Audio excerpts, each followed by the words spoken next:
আশুরা উপলক্ষে কি কি আমল করব? আশুরা উপলক্ষে সর্বপ্রথম এবং প্রধান আমল হলো রোজা রাখা। মুহররমের 10 তারিখ এবং তার সাথে 9 তারিখ, এই দুইটা রাখা উত্তম। কারণ নবী সাল্লাল্লাহু আলাইহি ওয়াসাল্লাম বলেছেন, যদি আমি আগামী বছর বেঁচে থাকি তাহলে আমি 9-10 রোজা রাখবো।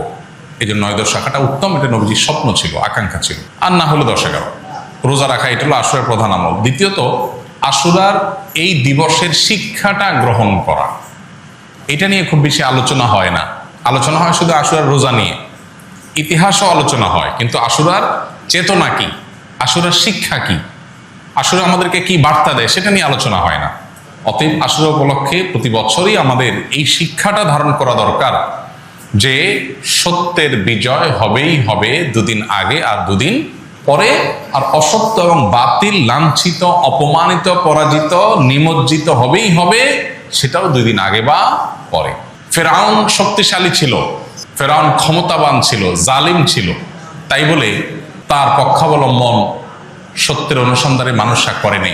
মুসা আলাইহিস সালাম দুর্বল ছিলেন, তার অনুসারী বনী ইসরাঈলও দুর্বল ছিলেন, তারা শোষিত ছিলেন, আর ফেরাউন শোষণকারী ছিল। এই দুইয়ের মধ্যে আল্লাহ তাআলা চূড়ান্ত হাসি, শেষ হাসি, চূড়ান্ত বিজয় এটা দান করেছেন কাকে? মুসা আলাইহিস সালামকে। অতএব সত্যের বিজয় হয় 2 দিন আগে আর পরে।